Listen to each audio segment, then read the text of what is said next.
Easy. Well, race baiting has just hit a new low today.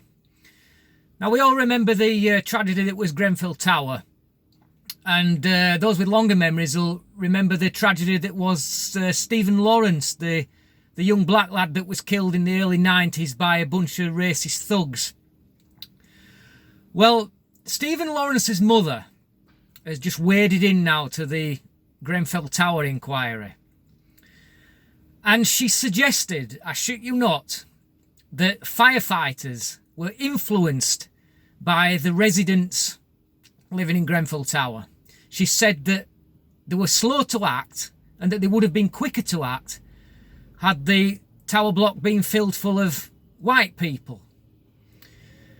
Oh dear, oh dear, oh dear. You know, I would expect this kind of talk to come from the likes of Diane Abbott or David Lammy. But from Stephen Lawrence's mother, now I can understand that she is probably still grieving. She's probably never going to get over the way her son was killed.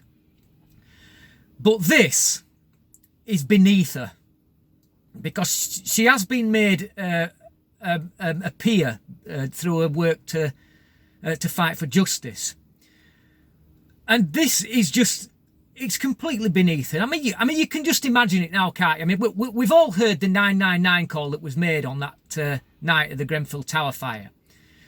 And I mean, you can just imagine this, can't you? The phone call goes through to the 999. They get put onto the fire department.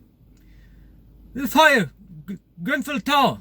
The operator and the fire department. Sorry, sir, what was that? The fire, Grenfell Tower.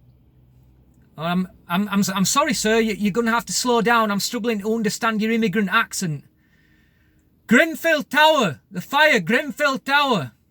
Oh, Grenfell Tower. I'm very sorry, sir. Just hold the line, please. Hey, lads.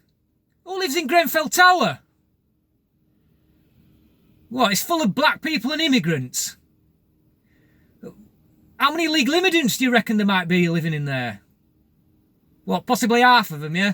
How many white people do you reckon? Well, 10%. No, I tell you what, lads. Make yourselves a cup of coffee and then we'll take a ride down there and find out what's going on. It's probably just bullshit anyway, because you know what these black people are like. You can't trust a word they say. Really? You really expect us to believe that? This is a disgrace. If I was one of these firefighters now, I would be looking into taking legal action over this. These people put their lives on the line every day they go to work. Do you really think that they are going to start looking into who lives at a tower block before they start fighting the fire, before they get themselves ready? I mean, you know, they're not going to suddenly decide, oh, we'll just take us time and get there because it's full of black people. I mean, come on, as soon as the 999 calls comes through, they slide down the poles, they get the big hoses out and they get off down there. They don't fuck about. They don't start looking at who lives there. You know, I am absolutely outraged at this. This just goes to show the level that race baiting will stoop to. If Stephen Lawrence's mother's house caught fire today, those very same people that she's accusing of racism would drop everything and they would get down there and they would save her life without thinking twice about it, regardless of what she might have said about them. This is an absolute disgrace. Shame on this woman for that. I understand the racist lens that she may look through everything after what happened to her son.